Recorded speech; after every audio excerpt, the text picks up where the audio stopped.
Gracias, es verdad, habitualmente a esta hora compartimos con ustedes una columna política, pero qué mejor que reemplazar una columna política con una charla política con uno de los hombres que ha sido en la última elección candidato presidencial, un activo militante político del radicalismo de la provincia de Buenos Aires, con proyección nacional, que por estas horas seguramente debe estar trabajando particularmente en la interna de su propio partido, pero con los ojos puestos también en la realidad nacional, allí donde representa al radicalismo en el Congreso de la Nación.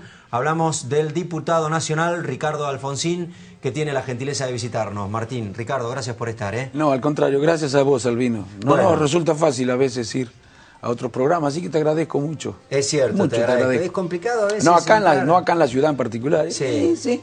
Ajá, mire usted. ¿Qué le vas a hacer? Bueno, pero anda recorriendo la ciudad de La Plata, ahora en relación con el tema de la interna. ¿Cómo está la interna del radicalismo? Bueno, pero siempre hablando de las cuestiones nacionales, ¿no? Bueno, yo creo que se podía haber evitado perfectamente. Bueno, su sector lo quería eso, particularmente, por lo menos una unidad, digamos. Hicimos mucho, todos los intendentes. Los que nos acompañan en la lista trabajaron mucho, que son más del 70% de los intendentes que tiene el radicalismo. De hecho, se evitó en casi la mayoría de los distritos. En la mayoría. Yo no creo que no había razones, no hay diferencias en serio, válidas, que justifiquen una interna en esta ocasión. Ya que empezamos hablando de este tema, Ricardo, ¿qué fue lo que ocurrió en el seno del bloque de diputados provinciales del radicalismo? ¿Esa ruptura tuvo que ver con la interna? No. ¿Es solucionable? Es más, es una explicación que han dado, pero no tiene nada que ver. Yo soy una persona seria, Yo no digo una cosa que no se ajuste a la realidad. El partido había, con motivo del proyecto de ley que se discutía, había reunido a los legisladores, la simplifico la cosa, había hablado con los intendentes, autoridades de comités locales, y habían tomado una decisión, no dar quórum. Y un día nos enteramos, a través de varios medios, que quien era el presidente del bloque había dicho que el radicalismo iba a dar quórum. Bueno, esto molestó mucho al partido, fue una desautorización a los propios intendentes y a los colegas de Ricardo, ¿no? Fue un error. Bueno, y los colegas tomaron la decisión frente a este hecho de pedirle que diera un paso al costado, y la respuesta fue dividir el bloque, cosa que durará algún tiempo, ya nos vamos a juntar seguro. Ajá. Hoy por hoy, digamos, el presidente es Walter Caruso, del bloque de diputados. Algunos dicen que eso tiene que ver con la confrontación, que querían que nos quedáramos con todos nosotros. Nosotros somos personas abiertas y queríamos generar las condiciones para un acuerdo, y lo primero que hice es trasladarle a quienes son los principales dirigentes o referentes de la lista adversaria mi decisión, si era un obstáculo para ellos mi presencia en una lista de acuerdo, que yo desistía absolutamente, no tenía ningún problema en desistir. Ahora, si quieren en una interna, bueno, vamos a ir todos a discutir las cosas que hay que discutir. Allí hay una discusión política que tiene que ver con qué, Ricardo, particularmente, con el posicionamiento de la anterior elección. Yo digo personales, y creo que hay dos visiones. Una visión, la de quienes creen, tal vez no todos compartan esta idea, ¿no? Pero en la lista con la que tenemos que competir. Pero hay una visión que cree que no se le puede ganar al justicialismo en la provincia de Buenos Aires. Que solamente, por supuesto que les gustaría, pero creen que no se puede, por lo menos en el mediano y corto plazo. Y se preocupan entonces por poner 2 o 3 o más diputados. Si esa es la visión, tiene sentido discutir una interna, porque si lo que procuramos es solo meter 1 o 2 más diputados, bueno, entonces quiero que los diputados sean de mi sector. Nosotros queremos ganarle al gobierno de la provincia. Y para eso necesitamos los mejores hombres y las mejores mujeres, sean del sector que sean, y que tengan una clara posición frente al gobierno de la provincia de Buenos Aires. Una clara posición de oposición responsable y seria. Y esto no es tan nítido. Lo que está claro, Ricardo, es que no sé si es posible, pero por lo pronto parece difícil. Hace 25 años que gobierna el justicialismo en la provincia de Buenos Aires. Por eso, porque es muy malo. El gobierno de la provincia lamentablemente tiene alguna ayuda también en materia de comunicación, pero es muy malo. ¿Usted cree, por ejemplo, que la interna entre Scioli y el kirchnerismo en algún punto puede abrirle las puertas al radicalismo para acceder a la gobernación en el año 2015? Yo creo que aunque no haya esa interna, que la sociedad va comprendiendo de a poco, a medida que pasa el tiempo, que las cosas que decíamos en la campaña del 2011 eran ciertas y que se están verificando: el enfriamiento de la economía, la falta de industrialización, la inflación que no se detiene, la ausencia de políticas de empleo. La sensación que yo tengo, Ricardo, es que el radicalismo le falta, salvo que usted quiera bajar, que en todo caso se lo voy a preguntar, le falta una figura fuerte.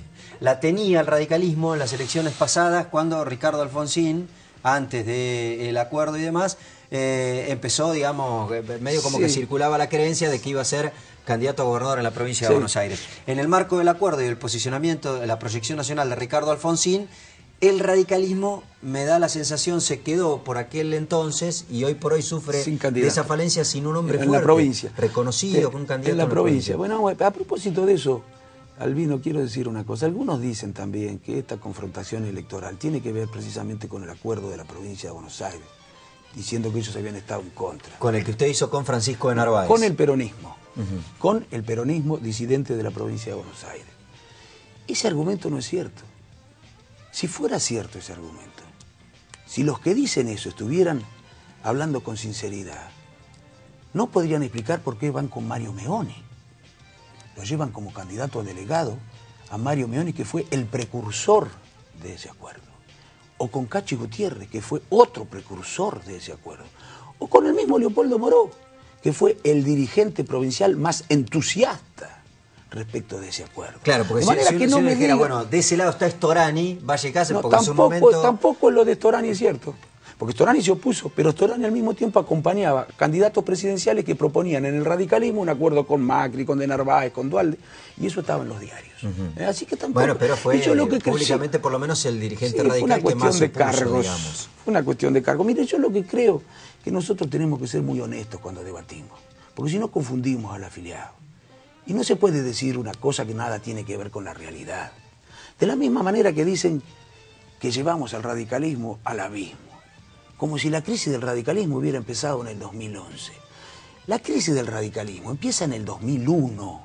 Allí una parte importante de la sociedad se formó una idea muy negativa e injusta de la Unión Cívica Radical y no hemos logrado revertirla. Mire, después del 2001, Albino, hubo 3 elecciones presidenciales. En la primera sacamos el 2% de los votos. No por responsabilidad de quienes eran candidatos, no voy a ser tan deshonesto. Yo soy honesto intelectualmente cuando discuto. No por responsabilidad de quienes eran los candidatos, sino por la crisis del partido. Esa es la primera, después del 2001, elección presidencial. La segunda, ¿se acuerda quién fue el candidato radical en la segunda elección presidencial después del 2001? En la segunda. A ver, ayúdeme. No era radical. Era Labaña, era Roberto Labaña con Gerardo Morales. Encolumnamos al radicalismo detrás de la candidatura de un peronista. O sea, en la primera sacamos el 2. En la segunda no pudimos colocar candidato propio, no porque no nos gustara. Tenían ahí a Gerardo Morales. Bueno, digamos, pero candidato a presidente, candidato a presidente, digo. Tuvimos que ir en un acuerdo con el peronismo también. ¿Y por qué? Porque no nos gustaba poner un candidato propio. Porque las encuestas... Pero también es cierto, Ricardo, que Labaña era un hombre vinculado incluso a la figura de su padre. Sí, pero estaba también tenía un perfil dentro del peronismo, un perfil más tolerable para el radical medio que el que puede representar Francisco de Narváez. No, el peronismo de la provincia de Buenos Aires, que se encolumnó detrás de un candidato radical. No era que el radicalismo se encolumnaba detrás de un candidato peronista a nivel nacional, era el peronismo el que se encolumnaba. Pero quiero hacer otro análisis. En la primera, 2% de los votos, no el 40, ni el 30, ni el 20, ni el 15, ni el 10, ni el 5, 2% de los votos. En la segunda elección no pudimos poner candidato propio. Y no porque no nos gustara, porque las encuestas decían que cualquier candidato del partido ni siquiera el 2% de los votos sacaba, porque el partido estaba en crisis. En esta sacamos el 12% de los votos, 2,5 millones de votos, y pudimos tener candidato propio. Respecto de lo que había ocurrido anteriormente, se experimentó objetivamente una mejoría, de manera que tampoco es cierta esa idea que pretenden instalar, que la crisis del partido empezó en el 2011. En realidad en el 2011 se registró un resultado que con respecto al pasado fue mejor, con respecto a lo que nos hubiera gustado, no, nos hubiera gustado un mejor resultado. Por supuesto que nos hubiera gustado un mejor resultado. Me da la sensación, Ricardo... Pero además lo acompañaron todos, porque no fue una decisión mía, A ver si aclaramos, ¿esto qué creen que fue una decisión mía? En este partido no se hace como en el PRO, que se toma un examen, que quién es el candidato o quién es el líder del partido, toma un examen. O Michetti o sí, Rodríguez o hacen un Larreta, casting. hacen un casting, o sí. hacen, no, en eso se toma un examen. En el oficialismo, en el Frente para la Victoria, hacen un casting. Porque no pueden someter a esa organización política a un proceso democrático. La sensación que yo tengo, o que me dio Ricardo en algún momento, la definición de las candidaturas en la última elección, es que en algún punto hubo un sector del radicalismo que se sentía mucho más cómodo con avanzar en el mismo acuerdo que tienen en Santa Fe, por ejemplo, en el Frente Amplio. Fui yo, pero se rompió. Pero incluso antes se complicó. Miren, Pero yo no usted responsabiliza a No, yo los no socialistas. responsabilizo. Bueno, ni ellos no fueron los socialistas. No, yo no digo fueron los socialistas. Y alguien rompió el acuerdo, Ricardo. Bueno, quizás porque no nos pusimos de acuerdo en otras cosas. Y yo no digo que la responsabilidad sea de ellos ni que la responsabilidad sea de nosotros. Pero si alguien trabajó para ese acuerdo dentro del partido, era yo. Porque muchos dentro del partido decían que no se iba a sellar nunca porque el socialismo, entre otras cosas, no quería separarse de Juez, que nos decía barbaridades a nosotros, de algunos de la CTA que nos decían barbaridades a nosotros y de Pino Solana que decía barbaridades del partido. Yo entiendo la actitud del socialismo, las cosas no son tan simples, pero además no lo decidió el partido, lo decidió... A ver, Leopoldo Moró fue el primer consultado a nivel provincial. Meoni fue el precursor, así que sean serios cuando discutan. ¿Quieren recordar las cosas que decían algunos dirigentes que están en la lista adversaria nuestra, de otros dirigentes que están también en la lista adversaria nuestra? ¿Quieren recordar las cosas que decían? Vos debes tener, Albino, mucha documentación para recordarles qué eran las cosas que decían. Pero por favor, Dios, seamos honestos, si no, no vamos a resolver los problemas en el país si no somos serios. Porque la deshonestidad intelectual es falta de seriedad. Y a mí es una cosa que me indigna, no por mí, por el partido.